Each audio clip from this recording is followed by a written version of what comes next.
शाल नाही वापरणार. शाल द्यायचीच असेल तर 500 रुपयाची द्या, नाही तर देऊ नका. तुम्ही कशासाठी देता? तुम्हाला अन्नदान, वस्त्रदान, द्रव्यदान, धातुदान, इतकुसा ग्लास आता धातुदान म्हणायचं. कशासाठी या सगळ्या गोष्टी? कोणी सांगितलं तुम्हाला? नका देऊ तुम्ही, ते काही गरज नाहीये. तुम्हाला असं वाटतं की आपण हे सगळं दान केलं पाहिजे, कोणीतरी सांगितलेलं असतं अन्नदान करा, द्रव्यदान करा, वस्त्रदान करा, धातुदान करा. मग ते आपण त्याच्यामध्ये शॉर्टकट शोधतो नाही का? अन्नदान तर बरोबर असतं, पण वस्त्रदान बारीकशी शाल किंवा काहीतरी देतो नाही का? धातुदान बारीकसा एखादा ग्लास ते धातुदान म्हणून देतो. काय कोणी सांगितलंय? कशासाठी करायचं? करू नका, काही उपयोगाचं नाहीये ते.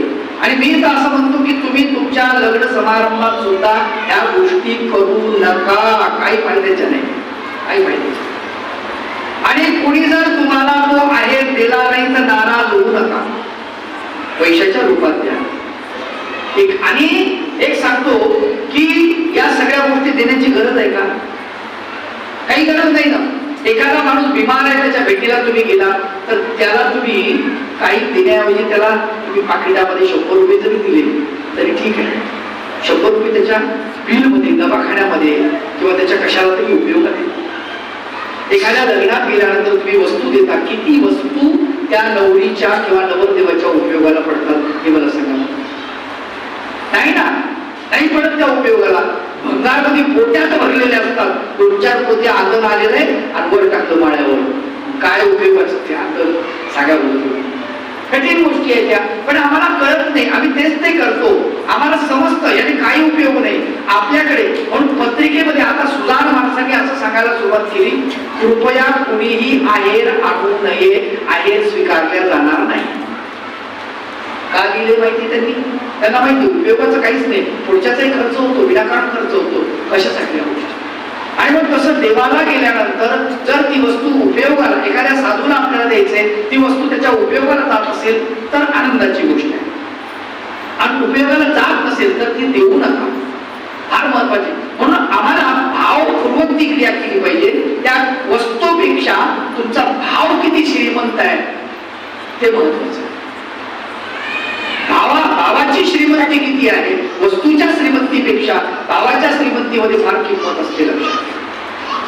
आणि म्हणून सर्वज्ञ श्री चक्रधर प्रभू म्हणतात की रावणासारखा भाव असायला पाहिजे. तात्काळ त्याला मुंडकं कापलं आणि त्या देवतेला अर्पण केलं. त्याला 10 शिराचा रावण का म्हणतात?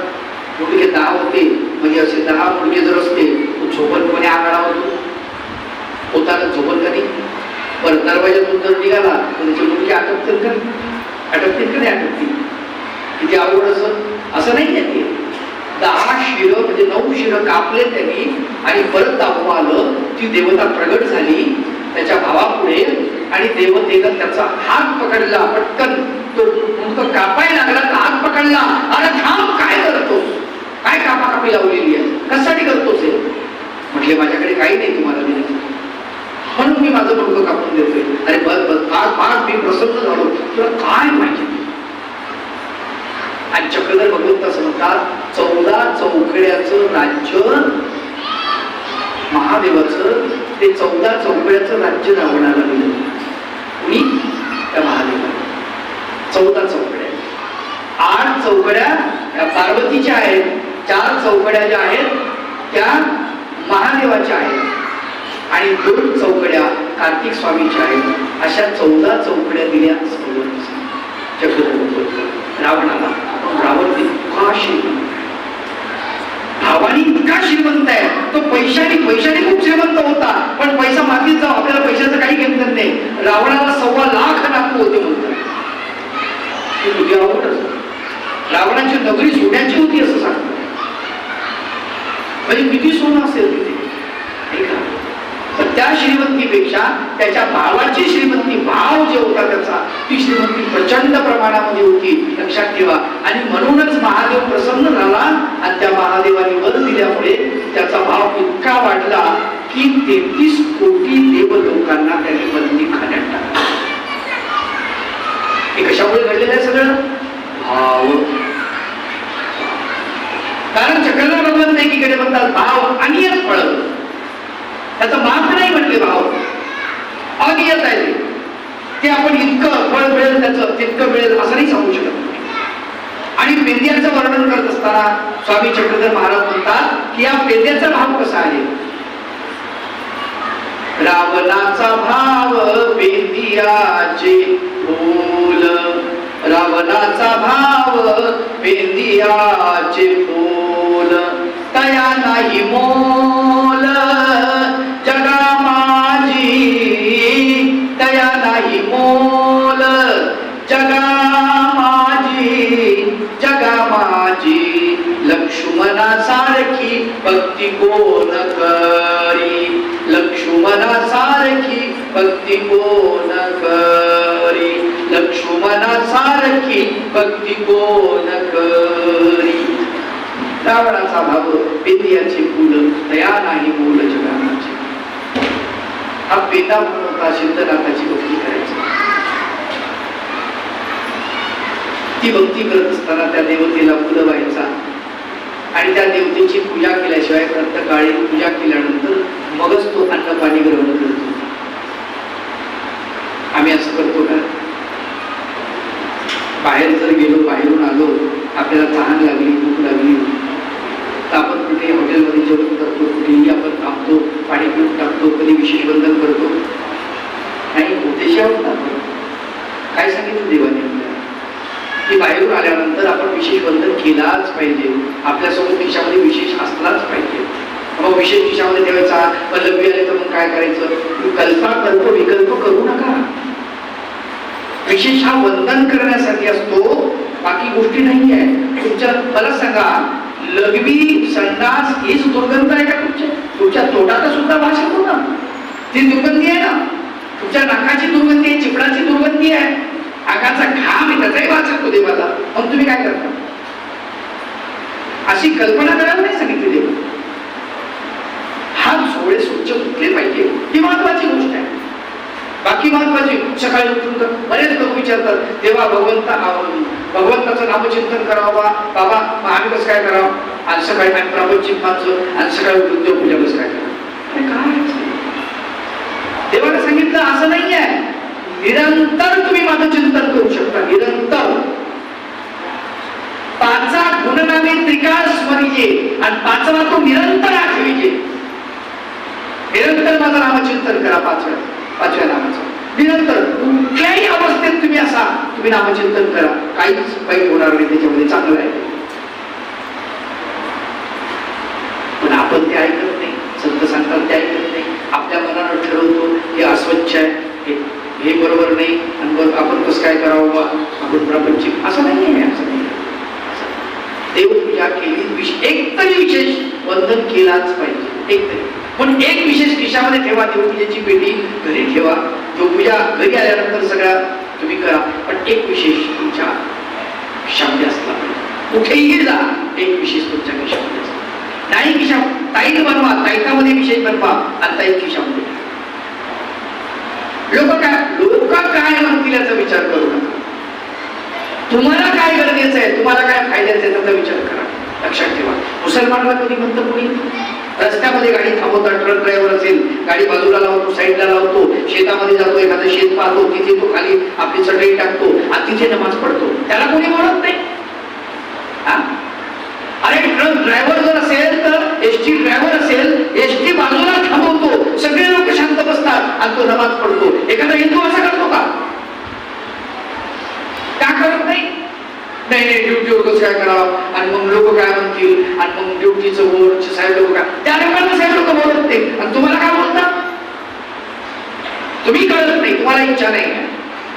लक्षात घ्या, लोक कोणीच काही म्हणत नाही, आपणच म्हणत असतो, आपणच म्हणत असतो. पण भाव अत्यंत महत्वाचा आहे. पेंद्याचा भाव असा आहे की तो सगळं प्रतिदिन ते करत होता, आणि ते करत असताना एकदा काय झालं, त्या देवतेने त्याची परीक्षा घ्यायची. परिसरामध्ये असलेली जी फुलं होती सगळी फुलं संपवून टाकली त्या देवतेने. त्याला फुलंच भेटली. काय करावं. शेवटी मग तो काय करायचा, परिसरामध्ये फुलं नाही, मग तो त्या झाडाची पानं पेटतील, पानं वाढायचा.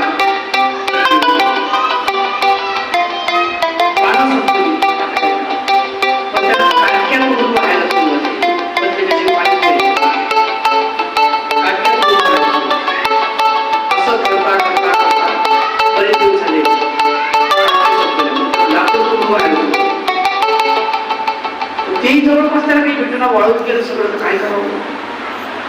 ओलं पाहिजे ना, काहीतरी ओलावा पाहिजे. 2 दिवस झाले त्याला काहीच भेटला. एक दिवशी तो असा फिरत, पाणी प्यायचं नाही, फिरत फिरत रात्र निघून गेली. दिवस उजाडायला आला आणि सूर्याचं किरण एका दगडावरती पडली आणि त्याची प्रति किरण याला दिसली, चमकला तो दगड. त्याला वाटलं आपल्याला फुल सापडलं. खूप आनंद झाला, धावत गेला आणि तो दगड उचलला आणि त्या देवतेला वाहिला. जसा त्या देवतेला वाहायला लागला तो दगड, तशी ती देवता प्रसन्न झाली. माग म्हणाली, काय काय म्हणते ती देवता? माग, तुला काय पाहिजे ते माग. काही नाही म्हणे, मी मला तुझ्यात सामावून घे, मला काय कर, तुझ्यात सामावून.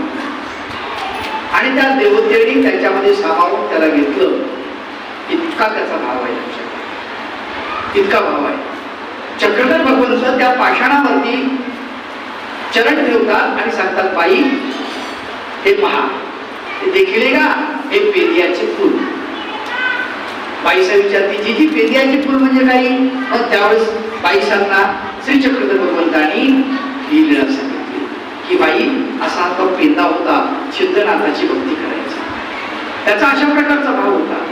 भाव अत्यंत महत्वाचा आहे आणि तो भाव जर आपल्यामध्ये नसला तर मग आपल्याला काहीच अर्थ नाही.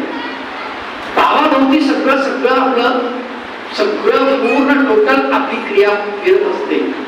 जी क्रिया आपण करतो ती क्रिया भावपूर्वक असली पाहिजे, त्याला भाव असला पाहिजे त्या क्रियेला.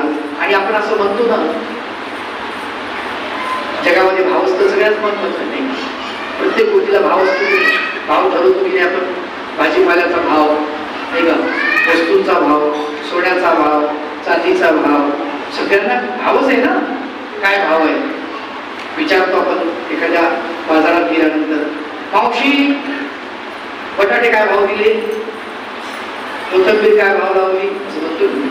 भाव, भाव शब्द हा तिकडून तसा आलेला आहे, पण आपण त्याचं बाजारूकरण केलेलं आहे त्या भावाचं. पण आपला भाव जो आहे कवडी मोल झालेला आहे. आपल्या भावाला किंमत राहिली नाही, कवडी मोल आपला भाव झालेला आहे. कुणी आपल्या भावाला कसंही फिरवतो आणि आपला भाव कुणी खरेदी करून टाकतो. त्याला जितकी किंमत आहे, अनियत फळ देणारी जो भाव आहे, तो भाव आपल्याला समजत नाही आहे.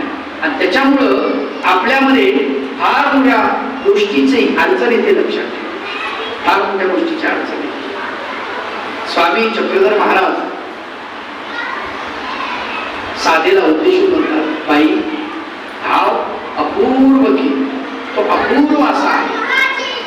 तुम्हाला सांगतो, भाव तुमच्या अंतःकरणात असेल तर तुम्हाला सगळ्या गोष्टी मिळतात.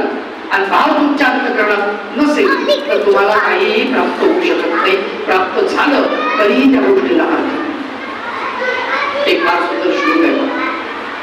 किरण खाय खळाची प्रभू विदुराच्या बक्षितोची कन्या, आवडतीच्या सुपाऱ्या रोट्या परड्या नव्या जुन्याची कन्या.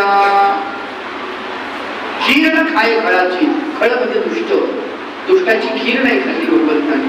कोणाची? दुर्योधनाची. प्रभू म्हणजे भगवान गोपाल कृष्ण विदुराच्या कण्या भक्षण करतात. किरण खाय खळाची प्रभू विदुराच्या बक्षितोची कन्या, आवडतीच्या सुपाऱ्या रोट्या बरड्या नव्या जुन्याची कन्या. जुन्या कण्या आहेत त्या जाड आहेत, बरड्या आहेत. त्या कशा आहेत? जाड कण्या आहेत, पातळ आहेत, खाल्ल्यानंतर कदाचित पोट दुखेल भगवंताचं, अशा त्या कण्या स्वीकार करतात. तिथे असं नाही म्हटले. मला सांगा, बाईसाकडे जेव्हा भगवंत जातात, चक्रधर भगवंत जात असताना सर्वत्र श्री चक्रधर भगवंत बाईसाचं 6 महिने चिंतन करतात. किती महिने? 6 महिन्याचं चिंतन आहे. आणि एकांतामध्ये जेव्हा बोडेवायासोबत सर्वज्ञ श्री चक्रधर प्रभू निगमकरावरून पैठणला येतात, तेव्हा पैठणला येईपर्यंत चिंतन आहे बाईसाचं. आणि जेव्हा आले तेव्हा बाईसाकडे गेल्यानंतर बाईसानं काय केलं? किती सन्मान केला देवाचा. नाही, केवढी आवडी बाईसाची. काय बसायला टाकलं?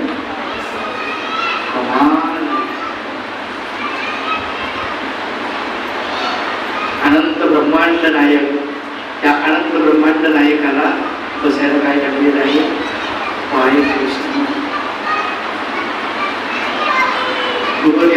बाबांनी आपल्या कवितेत फार सुंदर नागांबिके तुझ्या घराला माहेर घर आले,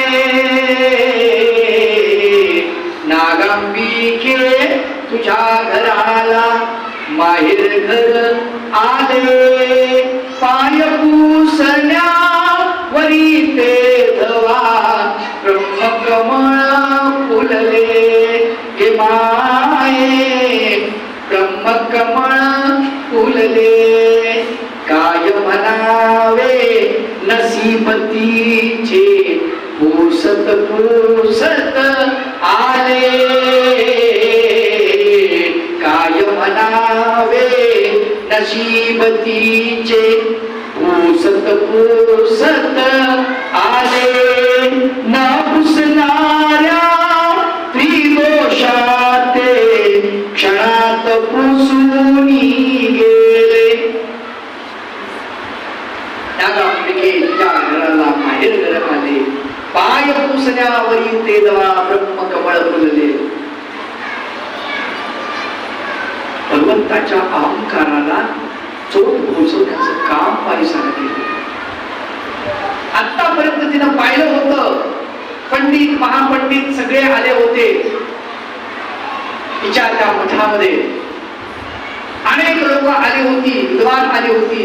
त्या विद्वानांना घसपटा समान तिनं लेखलं होतं आणि तत्काळ त्यांच्यातला अहंकार जागृत झाला होता आणि अहंकारानं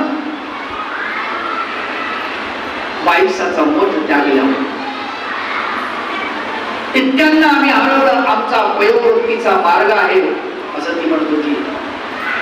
मार्ग श्रेष्ठत्व, आचार श्रेष्ठत्व असे तिच्यामध्ये दोष होते, देवदोष. आमचा मार्ग श्रेष्ठ आहे, आमचा आचार श्रेष्ठ आहे, आमच्यासारखं कोणी नाही आहे. चक्रधर भगवंताला बघितलं, वेदली खूप छान वाटलं, कारण नागूबाई यांच्याकडे या मोने बाया गेलेल्या आहेत. त्या मोने बायांनी वर्णन केलं की आमच्या सोबत एक गोसावी आले, मोडणे देव फार सुंदर आहे, अप्रतिम आहे, अप्रतिम आहे. काय वर्णन करू त्यांचं म्हणजे बाई आमच्या सोबत आले आणि तिकडे भोगावतीला थांबलेले आहेत. आम्ही म्हटलं आम्ही मिळायला पाहून येतो आणि मग त्यांना घेऊन येऊ. ते वर्णन तिने ऐकलं, आवडीचं निर्माण केलं. ते वर्णन जेव्हा ती करते तिला आवडी निर्माण होते, परंतु तिच्यातला जो अहंकार आहे, आमचा मार्ग श्रेष्ठ आहे त्या श्रेष्ठत्वाचा, आमचा आचार श्रेष्ठ आहे त्या श्रेष्ठत्वाचा, तो जो अहंकार आहे तो मात्र तिला स्वामींपुढे नतमस्तक होऊ देत नाही, स्वामींना शरण जाऊ देत नाही. तो आडवा येतो. अहंकार आडवाचे नसतो, आडवाचे नसतो. एवढा सुंदर श्री चक्रधर भगवंताची श्रीमूर्त जेव्हा ती पाहते तेव्हा तिला वाटतं की मोने बायांनी देवाचं वर्णन कमी केलेलं आहे. इतकं वर्णन नाही, याच्यापेक्षा सुंदर आहे भगवंत. त्यांनी वर्णन केलं त्यापेक्षा सुंदर आहे. आरक्त चरण तळवे कुरकुरीच्या तयावरी उच्च धोरा सुगोटेही निर्मळा टंकवर्तुळा नगे सुधाकर शोभे पाहुणी देवदानती कोटऱ्या सरळ देखा जाणूच्या कर्दळी सम सखोल नाभिकांद्र जीवदोषा समाविते उच्च वक्ष स्थल शोभे मल्लदैसा तुरंतर नितळ मुडपे देखा दंड आखीव रेखीव अजाणता होते हस्त अभय वरदायक अंबुळा सरळादाही दिसती तेज नृत्या चंद्रबिंबाकृती नखे भवाचे बंद खंडिती हरवटी अर्धचंद्र पृष्ठपुट अरक्तही सरळ नाशिका शोभे रुमंते चंद्राचळा विशाल भाल प्रदेश कपोल उंच शोभते नेत्रयुगुल कृपाळो देखता प्रेम वर्षती शुभ्रता दंतपंतीसी रत्नमाला वासते कर्णयुग कनवाळो न घेती दोष ऐकुनी श्रीकंठी शोभती रेषा त्रिरेषा उदरावरी. काय वर्णन आहे, जबरदस्त वर्णन. बाईसाला बघितलं, बाईसा वेदली देवाला आणलं आणि पाय पुसण्यावर बसलं. पाय पुसण्यावर घेऊन बसलं. खायला काय केलं माहिती? गुलाबजामुन, बासुंदी, खीर, मैसूर पाक, मग काही पुरणपोळी, गरम गरम चपाती तरी, गरम भाकर तरी नाही ना, हाबरीची भाकर नाही. काही काय दिलं? उठके वाळलेले, भिजू घातलेले. कशामध्ये दिले? सोन्याच्या ताटामध्ये. दुधी भोपळा कसा कापलेला, त्यातलं ते भोपळ्यातलं आतलं काढून टाकलेलं वाळलेला तो भोपळा, त्याच्यामध्ये ते काढून देवाला दिलेलं आहे. आणि श्री चक्रधर भगवंताने ते अगदी मनमुराद खाल्लेलं, तृप्त झालं.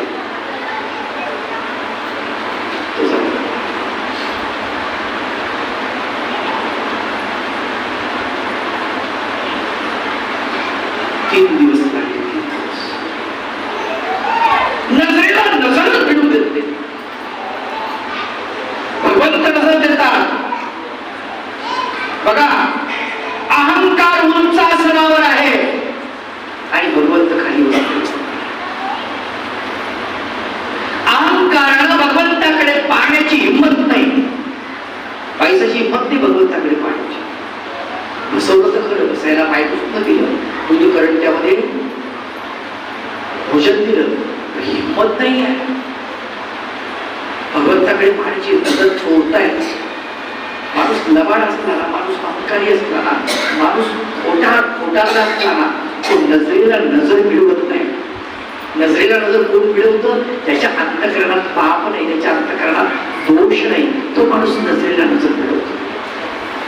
त्याच्या अंतःकरणात दोष आहे, ते नाही मिळू देत नजरेला. अहंकार घाबरायला लागला ना, घाबरायला. 3 दिवस भगवंतानं 3 दिवसाचं सानिध्य दिलं आणि अचानक पूजावसर प्रसंगी तिनं स्वामींकडे बघितलं, नजरानजर झाली आणि एक कळीचा प्रेम संचार झाला. जसा प्रेमाचा संचार झाला तसा अहंकार खडखड निघून पडला आणि पटकन असनावरून खाली उडी घेतली. भगवंताच्या चरणावरती लोक घेतली. देवा, प्रभू, काय केलं मी तुमच्या? क्षमा करा. आपल्या डोळ्यातील अश्रूंनी भगवंताच्या चरणावरती अभिषेक केला. भगवंताला आसनावर बसवलं. पुणे बाया निघून गेल्या. दुसऱ्या दिवशी भगवंत तिथे थांबले. पुणे बायाचा किती सहवास आहे? भरपूर सहवास आहे. तरी बोने बाहेर सोडून गेले. का? तो भाव.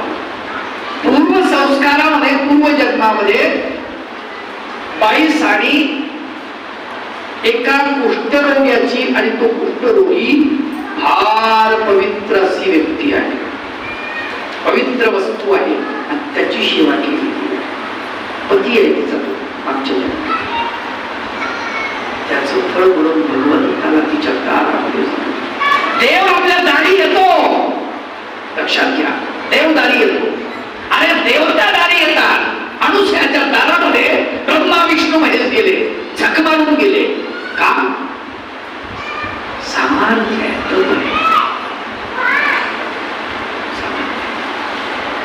भगवंताला शोधत शोधत तिच्या दारी जाऊ.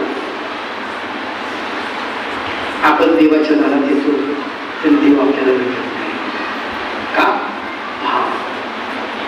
आम्ही भावहीन आहोत. आमची क्रिया भावहीन आहे. आमच्या क्रियेमध्ये वस्तू सगळ्या आहेत.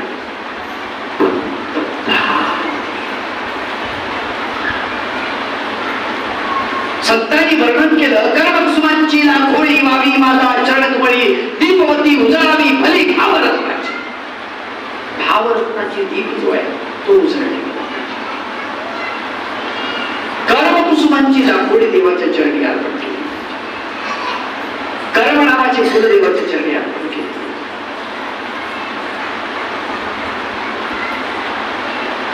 आणि भाव रक्त देवाला त्यांनी ओवाळलं पाहिजे. काय करावं, कुठले पदार्थ ठेवावे देवाला उपहार करताना, नैवेद्य दाखवताना? काय म्हणतात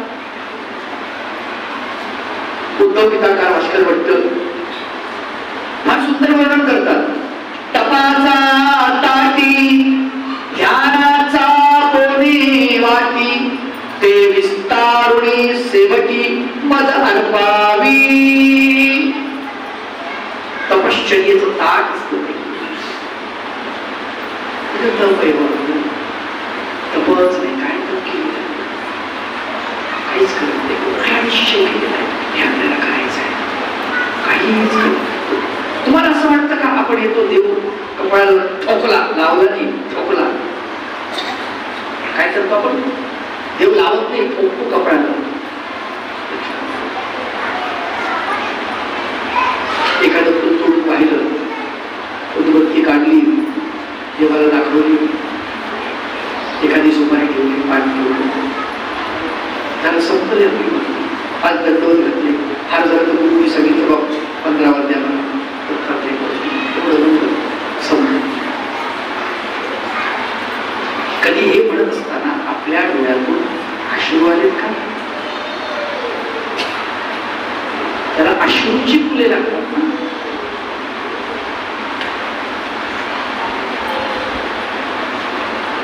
भगवान गोपाल श्रीमद भगवद्गीतेमध्ये म्हणतात, पत्र पुष्पम फलम तोयम योमी भक्त्या प्रयच्छति. पत्र, पुष्प, फल आणि पाणी. जास्त विस्तृत त्याच्याकडे जाणार नाही, पण पत्र म्हणजे हार, म्हणजे कर्म अर्पण करायचे. पुष्प म्हणजे मन, ते अर्पण करायचे. फल म्हणजे कर्म फल, आपण जे कर्म करतो त्याचं फळ आपल्याला मिळालं पाहिजे असं म्हणू नका. ते फळ सुद्धा भगवंताप्रती अर्पण करा. हे फळ नव्हे, ही फुलं नव्हे. कुठली फुले देवाला आवडतात? रिंगणीची फुले आवडली देवाला. का?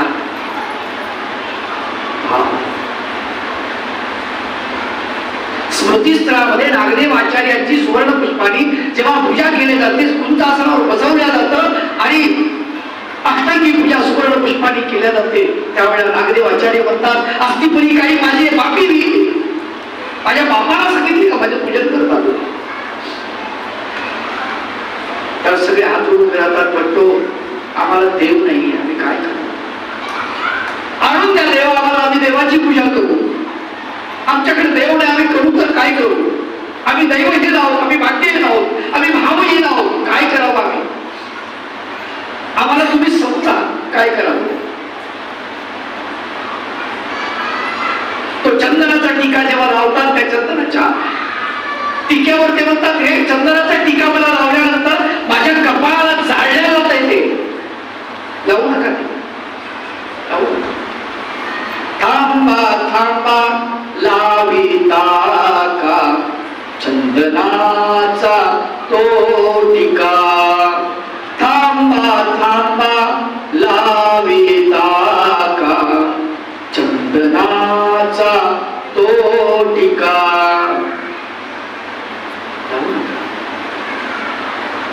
भाव सोन पुष्पे पूजिता का, सोन पुष्पे पूजिता का, सोडुनी माझा सखा, थांबा थांबा लाविता का चंदनाचा तो टीका. लावू नका म्हटलं, त्याने मला त्रास होतो. हार मजला